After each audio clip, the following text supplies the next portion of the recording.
Hello everyone, welcome back. Macro economics में हमारा topic चल रहा है terminologies of macro economics. Previous lecture में हमने गुड्स टर्मिनोलॉजी पे डिस्कस किया था कि गुड्स कितने टाइप के होते हैं, कौन कौन से होते हैं, ये पूरा हमने उस पर डिस्कशन किया था। इस लेक्चर में अब हम एक और इंपॉर्टेंट टर्मिनोलॉजी डिस्कस करेंगे जो उसी गुड्स टर्मिनोलॉजी का आगे एक्सटेंशन है, that is concept of investment और capital formation in an economy.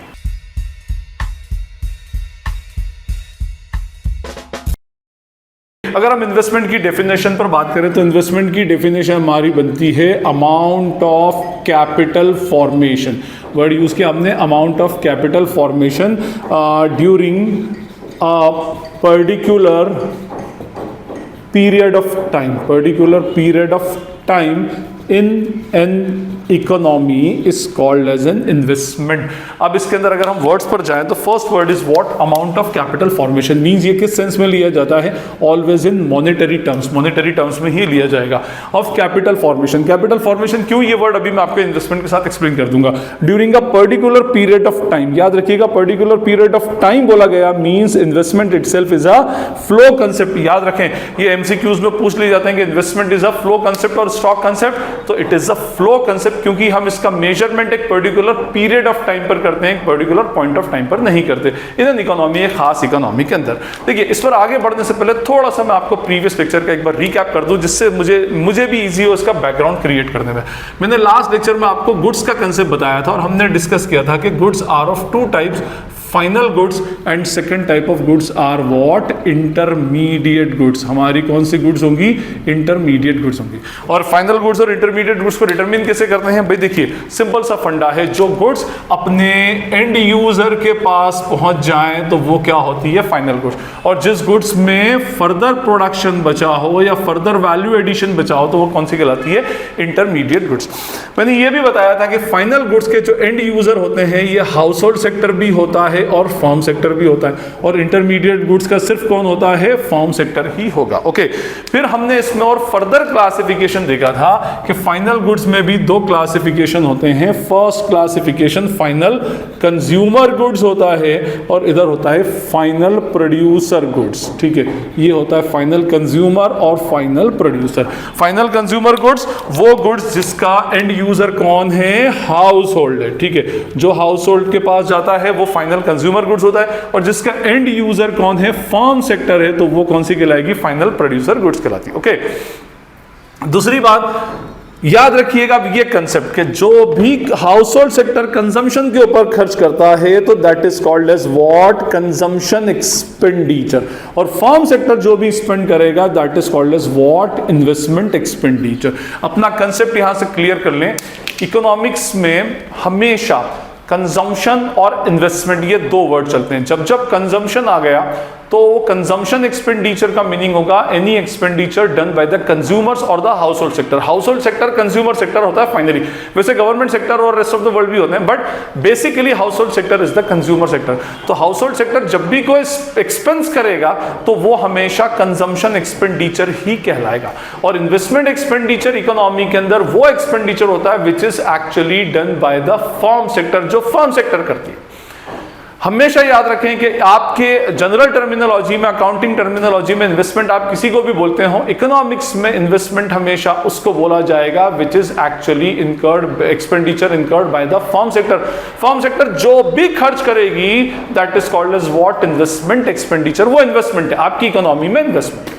आप बोलेंगे सर कि मैं अपने पर्सनल इन्वेस्टमेंट के लिए कुछ बाय करता हूं, जैसे फॉर एग्जांपल मैं आपसे कहता हूं कि अगर मान लीजिए आप एक गोल्ड बुलियन बाय करते हैं for the sake of investment, आपने अपनी फैमिली में एक गोल्ड बुलियन बाय किया 2,50,000 3 लाख रुपीस का, आगे फर्दर इन्वेस्टमेंट के लिए।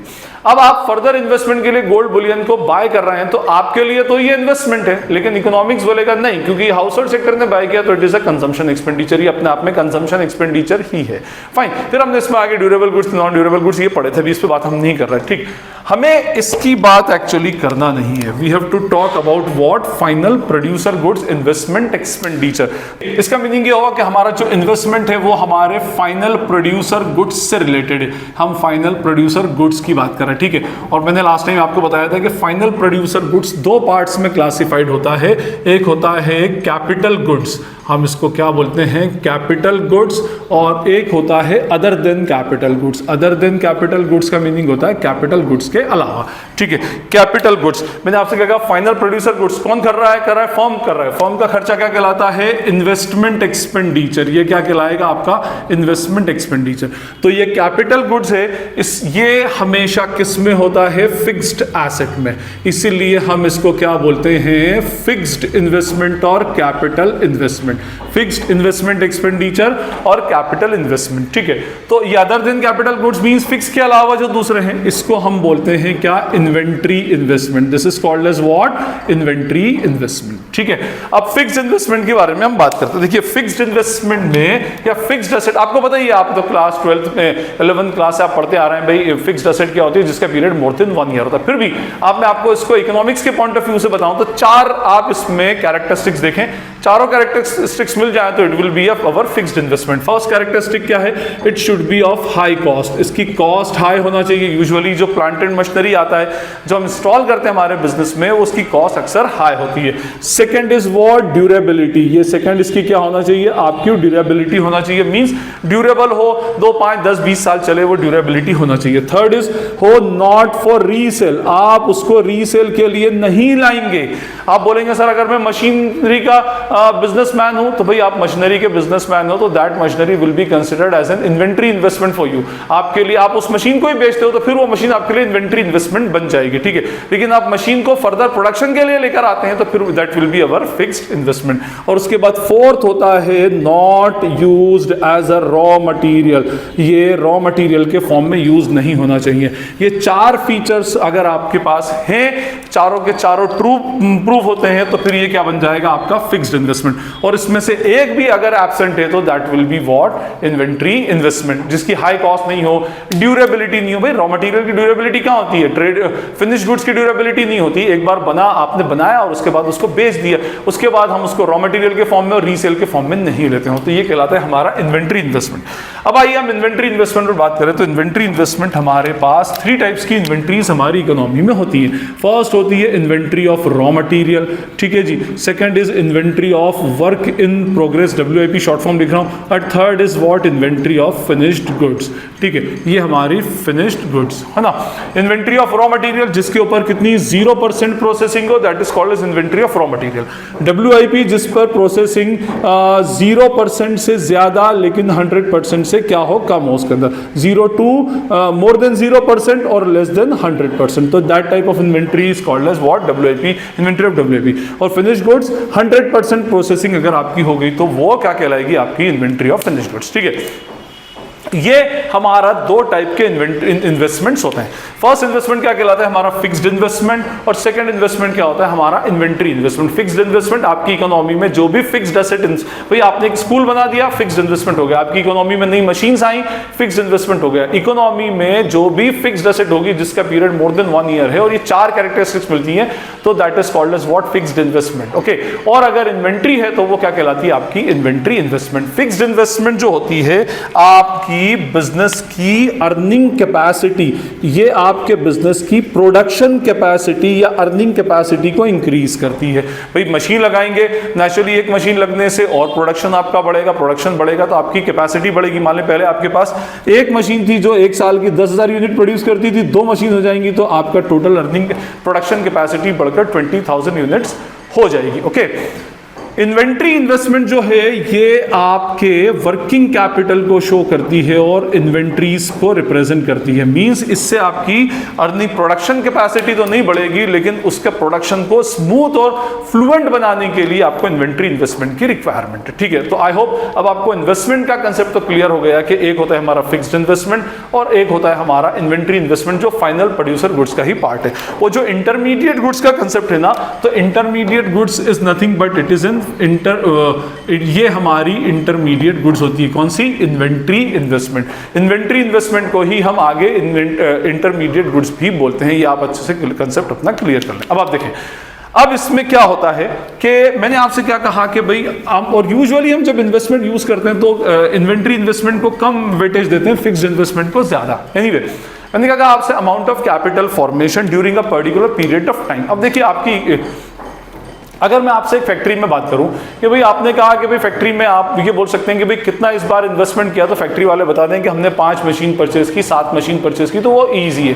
लेकिन हम मैक्रो इकोनॉमिक्स पढ़ रहे हैं, मैक्रो इकोनॉमिकल मॉडल में इंडिविजुअल के बारे में बात नहीं कर सकते। पूरी इकोनॉमी में हमको देखना है कि कितना इन्वेस्टमेंट इस साल में, और इन्वेस्टमेंट ही तो आपकी इकोनॉमी की प्रोग्रेस को शो करता है कि भाई जितना ज्यादा इन्वेस्टमेंट होगा उतनी इकोनॉमी उतनी ज्यादा प्रोग्रेसिव होगी, ठीक है। तो अब इसको कैलकुलेट कैसे करते हैं? देखिए हमारे लिए प्रैक्टिकली ये पॉसिबल नहीं है कि एक एक प्रोड्यूसर के पास जहां पूछे भाई कितना इन्वेस्टमेंट किया, कितना इन्वेस्टमेंट किया, इस साल कितना इन्वेस्टमेंट है, क्योंकि इन्वेस्टमेंट कम भी होता है, मशीनें बिकती भी हैं, बढ़ती भी हैं, तो ये हमारे लिए प्रैक्टिकली पॉसिबल नहीं है। हमारे पास एक कंसेप्ट है कि investment itself is a flow variable, और आप मेरा प्रीवियस लेक्चर देखें स्टॉक एंड फ्लो का। स्टॉक एंड फ्लो में मैंने आपको बताया flow is nothing but it is the net increase और decrease in the value of stock. Stock में जो भी नेट इंक्रीज और डिक्रीज है that is called as flow. तो फ्लो को अगर डायरेक्टली कैलकुलेट नहीं कर सकते तो स्टॉक में डिफरेंस देख लो, जो हमारे लिए मैक्रो इकोनॉमिकल लेवल पर कंपैरेटिवली इजी है। तो आप मान लीजिए कि एक फैक्ट्री में गए, और पहले मैं किस इन्वेस्टमेंट की बात कर रहा हूं, we are talking about the fixed investment, कैसे कैलकुलेट होता है। और उस फैक्ट्री में, या मान लीजिए आपने मैं पहले एक फैक्ट्री का एग्जांपल दूंगा। एक फैक्ट्री में गए और आपने बोला कि भाई 1 जनवरी 23 को आपके पास कितनी मशीन है, तो उसने बताया भाई हमारे पास टोटल 15 मशीन है। ठीक है, बहुत अच्छी बात है, 15 मशीनें आपको पता करके आ गए। उसके बाद फिर आप एक साल बाद जाइए 31 दिसंबर 23 को, और आपने पूछा कितनी मशीन है, तो उसने कहा कि सर हमारे पास टोटल 25 मशीन हो गई। बस आप यहां से ये देखिए, ये एक स्पेसिफिक पॉइंट ऑफ टाइम पर मेजर हुआ, ये एक स्पेसिफिक पॉइंट ऑफ टाइम पर मेजर हुआ। स्टॉक वेरिएबल है, स्टॉक वेरिएबल है, दो स्टॉक वेरिएबल का डिफरेंस कितना मशीन्स है, 10 मशीन्स, तो that will be our flow variable. हम बोलेंगे कि इस साल में आपकी 10 मशीन का इन्वेस्टमेंट हुआ है, एक मशीन 6 लाख रुपए की मान लीजिए, तो 60 लाख रुपीस का आपका नेट इन्वेस्टमेंट हुआ है। ओके, अब मान लीजिए वो फैक्ट्री ऑनर बोलता है कि नहीं नहीं सर, हमने तो एक्चुअली 12 मशीन्स बाय की हैं, 2 मशीन हमारे पास थी वो डिस्कार्ड हो गई, बिल्कुल ऑब्सोलीट हो गई, मींस वो आउट ऑफ फैशन हो चुकी थी, हमने उसको हटा दी, तो हमने टोटल 12 मशीन्स बाय की हैं। भले ही की हो, लेकिन हमारा जो नेट इन्वेस्टमेंट है 12 की है, लेकिन उसमें से 2 चली भी तो गई ना, 2 आपके इन्वेस्टमेंट में कम हो गई और 12 आई, और 2 किसकी जगह पर आई हैं, जो पुरानी के रिप्लेसमेंट की पोजीशन पर आई है। नया इन्वेस्टमेंट कितने का हुआ है, नेट 10 मशीन्स का, तो ये हमारा नेट है। हमें ये मतलब नहीं होता कि भाई कितनी गई कितनी आई, कैसा बढ़ा क्या कम हुआ, हम तो ये देखते हैं कि नेट इंक्रीमेंट है या नेट डिक्रीज है।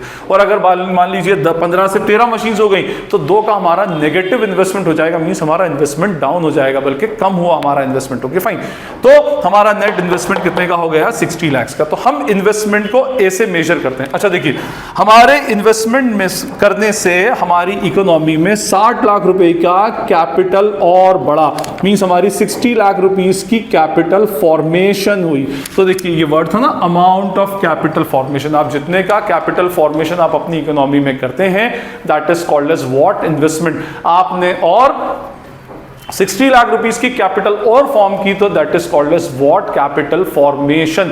और आपकी कैपिटल को बढ़ाता है, आपकी प्रोडक्शन कैपेसिटी को बढ़ा रहा है, कैपिटल को इंक्रीज कर रहा है, इकोनॉमी और ग्रो हो रही है, आपकी इकोनॉमी में और फर्दर इन्वेस्टमेंट हो रहा है। That's why investment is also called as capital formation in macroeconomics. Capital formation itself is a synonym for investment, investment का सिनोनिम है। अब देखिए, ये तो बात होगी हमारा फिक्स्ड इन्वेस्टमेंट की। अगर हम इन्वेंट्री इन्वेस्टमेंट के बारे में बात करें, तो इन्वेंट्री इन्वेस्टमेंट का मेजरमेंट भी सेम ही स्टाइल में होगा। आप किसी फैक्ट्री में जाइए और बोलिए 1 जनवरी 23 को कितना रॉ मटेरियल का, कितना WIP का और कितना फिनिश्ड गुड्स का स्टॉक था, और 31 दिसंबर को कितना रॉ मटेरियल, कितना WIP और कितना का फिनिश्ड गुड्स का स्टॉक था। मान लीजिए इस दिन टोटल वैल्यू थी 5 लाख रुपीस की, इस दिन टोटल वैल्यू हो गई 7 लाख रुपीस की, तो इसका मीनिंग हुआ net increment in inventory is of rupees 2 lakh. और इन्वेंट्री बढ़ रही है मींस आपकी इकोनॉमी में प्रोडक्शन डिमांड जो है कमोडिटी की बढ़ रही है, डिमांड बढ़ेगी तभी आप क्या कर रहे हैं, एज अ प्रोड्यूसर सप्लाई को इंक्रीज कर रहे हैं। फाइन, तो ये हमारा इन्वेंट्री इन्वेस्टमेंट। तो अगर मैं कहूं इन्वेंट्री इन्वेस्टमेंट का फॉर्मूला क्या होगा, तो inventory investment will be closing inventory minus opening inventory, inventory at the end of the period और inventory minus inventory at the beginning of the period. ये भी एक स्टॉक वेरिएबल है, ये स्टॉक वेरिएबल है, दोनों का डिफरेंस क्या हो जाएगा, फ्लो वेरिएबल हो जाएगा। अच्छा, अगर ये पॉजिटिव रहा तो आपकी इन्वेंट्री इंक्रीज हो रही है, जो आपकी एग्रीगेट डिमांड का इंक्रीमेंट शो कर रही है और एग्रीगेट सप्लाई भी बढ़ा रही है। और इसी तरह से अगर ये नेगेटिव हुआ तो इसका मतलब आपका प्रीवियस ईयर के कंपैरिजन में इन्वेंट्री कम हो गई तो आपका प्रोडक्शन है, aggregate production, aggregate demand comparatively market में कम हो गया। फाइन, तो ये हमारा इन्वेस्टमेंट का कंसेप्ट था। इन्वेस्टमेंट का इंक्रीमेंट, इन्वेस्टमेंट कैसे आपकी इकोनॉमी में मेजर होता है ये मैंने आपको बता दिया। Investment itself is a flow variable and it shows the capital formation in economy. Fixed investment आपकी प्रोडक्शन की कैपेसिटी को बढ़ाता है और इन्वेंट्री इन्वेस्टमेंट आपकी एग्रीगेट डिमांड को शो करता है इकोनॉमी में कितनी एग्रीगेट डिमांड एक्चुअली होती है। फाइनली हमारा कंसेप्ट था इन्वेंट्री के ऊपर, जिसको हम कैपिटल फॉर्मेशन भी बोलते हैं। I hope it is clear to you all. Still अगर आपको कोई क्वेरी या डाउट लगती है तो आप मुझसे कमेंट सेक्शन में पूछ सकते हैं। और अगर ये वीडियो आपको यूजफुल लगता है तो अपने फ्रेंड्स के साथ शेयर करें, चैनल को सब्सक्राइब करें और वीडियो को लाइक करें। This is Najeeb Hashmi signing off from Najeeb Hashmi Academy. Thank you.